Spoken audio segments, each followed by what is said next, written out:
លំហាត់ទី5របៀបគណនាថ្ងៃខែឆ្នាំចូលនិវត្តន៍អញ្ចឹងត្រង់ចំណុចនេះចង់និយាយថាសំដៅទៅលើបុគ្គលិកប្រសិនបើបុគ្គលិកហ្នឹងភេទប្រុសគាត់មានអាយុ60ឆ្នាំទើបចូលនិវត្តន៍ប្រសិនបើបុគ្គលិកនឹងភេទស្រីគាត់មានអាយុ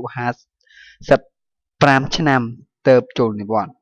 អញ្ចឹងក្នុងនេះយើងមានតារាងមួយគ្រប់គ្រងទៅលើបុគ្គលិកដែលមានលេខរៀងឈ្មោះភេទថ្ងៃខែឆ្នាំកំណើតនិងទីកន្លែងកំណើតអញ្ចឹងដើម្បីរកអាយុយើងប្រើរូបមន្តមួយគឺ int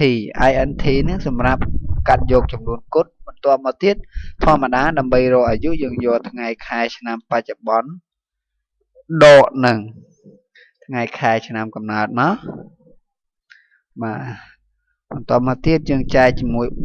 365ថ្ងៃ365ថ្ងៃក្នុងមួយឆ្នាំបាទនេះប៉ុណ្ណឹងមកនេះបាទឃើញឆ្នាំគណនាថ្ងៃខែឆ្នាំចូលនិវត្តន៍អញ្ចឹងយើងដាក់លក្ខខណ្ឌមកប្រសិនបើ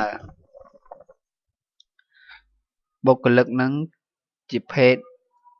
ស្មើនឹងភេទប្រុសអញ្ចឹងយើងត្រូវយកថ្ងៃខែឆ្នាំកំណើតគាត់បូកជាមួយនឹងលក្ខខណ្ឌគឺ60ឆ្នាំគុណជាមួយនឹង365បាទប្រសិនបើស្មើនឹងភេទស្រីត្រូវយកគ្នាបូកជាមួយនឹងលក្ខខណ្ឌ